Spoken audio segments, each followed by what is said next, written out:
All right, Oregon Hyrox Challenge racers, we're going to go over some of the movement standards and what to expect when you get to each station. Now, take note that this is being done in our gym. It is going to be at CrossFit The Den, where the layout and everything is going to be a little bit different. The turf is going to be a little bit different, so just kind of take that note. But this is just for the purpose of going over the standards that we expect when you get to each station. The loop that you're going to run will be 2 loops entirely, and you will each time run to the cone before you go to each station. And the cone will be at a spot either next to the side door if you have to go in the gym, or a turnaround if you have to go to the sleds, or you continue to get to the row, the ski, and the farmer carry. So just make sure that after you run your second lap, your cone is the spot that you turn at to go to your station. We will have a sign that lists everyone in order.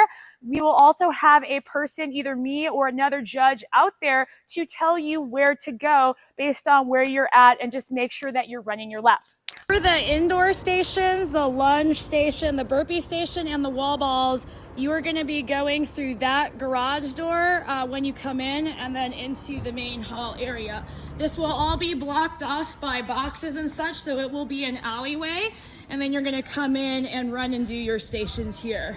First station that you're going to do is the ski erg. So we will have at least 5 ski ergs out there to pick from. It is first come, first serve in this case, so don't worry about the lane number. Just get to a ski erg. They are all going to be preset to meters, and the screen will be blank. So you're just gonna have to grab the handles and start. Now the rules are that you cannot step off the platform until you are done with your 1,000 meters. You may change the damper within that 1,000 meters if you want, so you can touch the damper setting. It's not like you have to set it and then let it go. And then when you are close, so if you are approaching 1,000 meters, it is about 980, 990. You get to 1,000, call, raise your hand. A judge will come over, verify you have 1,000, and you're going to set the handles up. So make sure that you don't let them flop. Make sure you set them up there, and then you will continue your run.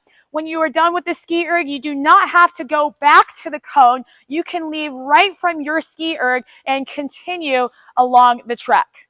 The next 2 stations we have in order will be the sled push, followed by the sled pull. For these ones, you are running to the cone, and then you will run back into the street to get to the sled pushing and pulling stations. So for the sled push, the type of sled will be these prowler styles with the plates set up to their designated weight on the poles themselves, and any style of pressing is permitted, meaning that you can push your chest through, you can wrap your elbows around, you can go long style. Any style is permitted. If you are doing a team, one person is working, the other person is resting. You may pick it up at any point in time. So 25 meters out, it's about 82 feet out, and then 25 meters back. So I want you to pretend that line is 25 meters out. So 82 feet, you're going to push the entire sled over across the line. Once the sled is across the line, you are going to pivot and turn it around. It doesn't matter if the sled passes over the line on the way back, and you're going to push the sled all the way back to the other starting line. One addition that we have this year, as you can see, is turf, because we know that tarmac was really tough last year. So we will have large sheets of turf laid out for you to use, and the length of those will be set to the 82 feet that you need to push down and back. We will have lines that you will need to pass the sled on the turf. For our sled pull, we are going to modify the weight slightly from the prescribed. Just as when we tested the simulation, it ended up being a lot stickier based on the surface of the road. So the weights on the actual pulling sled itself are going to be a little bit lower in order to accommodate for that. We are doing 50-foot long ropes on turf this year, and although not shown in the video, we will have a 5-foot long box for you to stand inside while you pull the sled. You'll be completing 4 lengths of 41 feet. So once the entire weight has crossed the line, you're going to turn back and go 25 meters back in the other direction. Again, as you are pivoting, it doesn't matter if the weight crosses the line. What matters is that it crosses on the way down, and then whatever you do to get the weight to turn around, you're going to come back and cross the other line on the way back. Station number 4 is going to be our burpee broad jump. And for this one, we did choose to actually do it across a distance instead of back and forth between lines.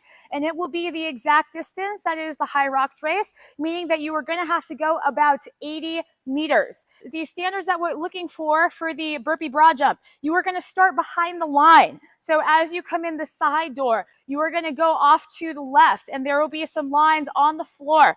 You are going to start your hands behind the line. So fingers, hands behind the line.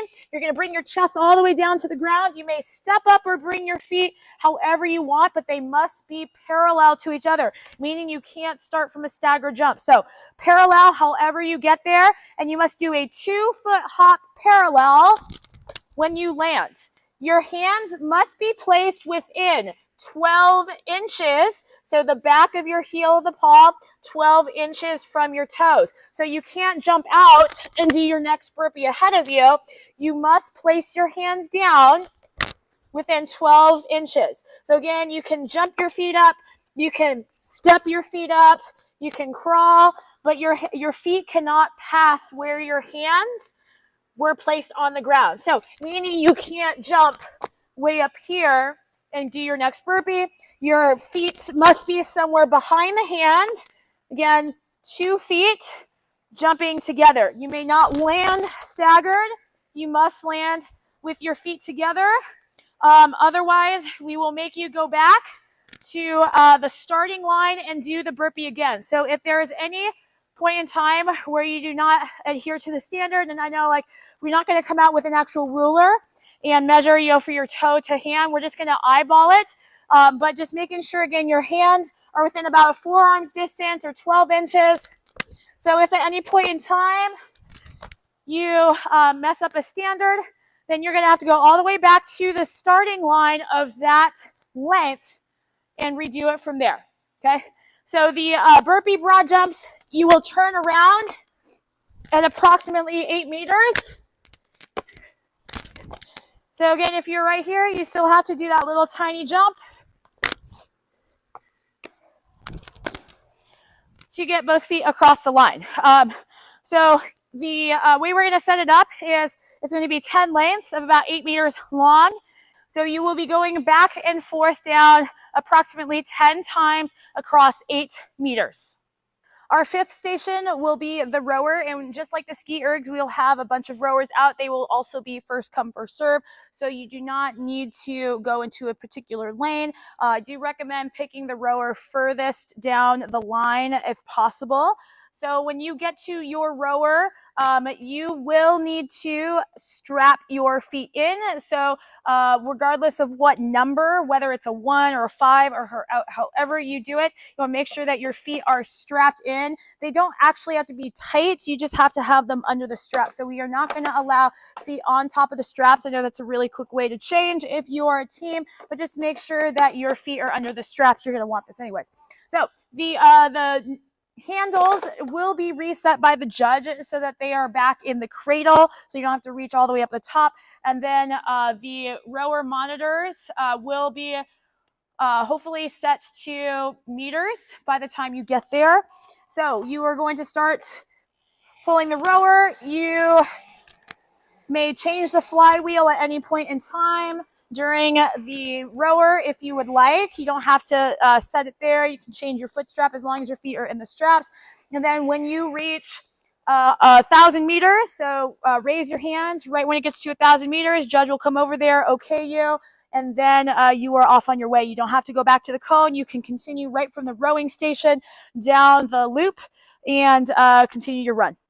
One quick note on teams: if you are the person not working, you are standing behind the person rowing. So you are not next to them. You will be standing behind that person, and that person will get off, and then you will change however you want. You can hand the handle to the other person, however you want to do that. So just remember that you're standing behind the rower if you are not the working person.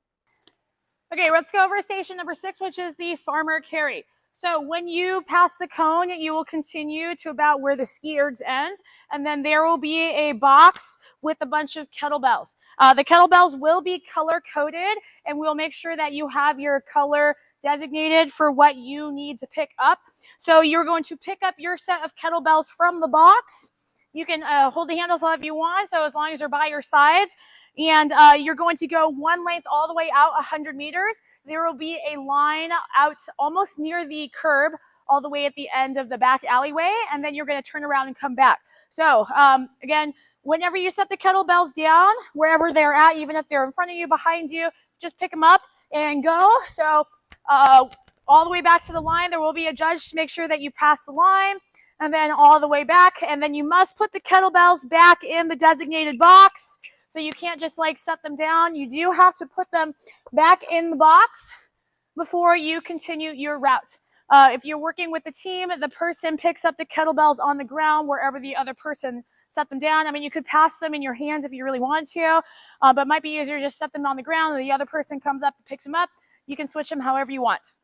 Station number 7 will be the walking lunge. So again, for this one, you're going to come in the side door, and then you're going to go to the right where you will have 10 meters between the lines, and you are going to complete 10 lengths, meaning 100 meters of walking lunges. We will be using sandbags this year compared to dumbbells, and you will need to lunge completely to the other side of the line, turn around, and then come back, completing 10 10-meter lengths. The sandbag may not touch the ground at all during the station, so do not drop it or there will be a penalty. If you are a team, you must pass the sandbag from one to another. Our final station is the wall ball station, where you will come in the garage door and you will go to any open lane with your designated ball color. On your arm, you will have a number written so the judge and the final time person will know who you are. If anything, the judge will make sure they note your time when you pass out of the garage door so that you can have an accurate recording of your placement. So the wall ball will be right in front of the target. At the den, they have a double target. So there will be a 9-foot target below and a 10-foot target above. And the bolt at the bottom is the bottom of that. So you want to make sure that the center of the ball at least hits the bolt or above that target. So you may go right into the squat. You do not have to stand up all the way before you stand down. We're not going to require that at this one. I know at the regular Hyrox ones they do. So you may pick it up and go right into a squat as long as your hip crease is below the knee. So your judge will be checking. The person's hip crease is going below the knee at the bottom of the wall ball. It doesn't matter if you have it here or like up here or whatever, as long as you're getting that full depth. And then you are going to toss that ball up to your target. If the ball drops, you must let it fully settle down before you pick it up again.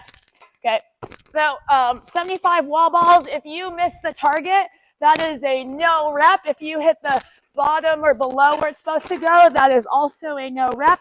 So make sure that you're hitting depth and make sure that you're hitting the target. So the judge will be looking for those things, and they will call a no rep and make you redo it until you get 75 good reps. Once you have finished your 75 wall ball reps and the judge gives you an okay, you are going to run out the garage door, which is our finish line, and you will see a TV screen to your left. The TV screen will show the standard time that it is currently. So for example, as you're coming in, it might say 9:42, 11:15, 12:12. We will subtract your finish time from your start time to get your total time.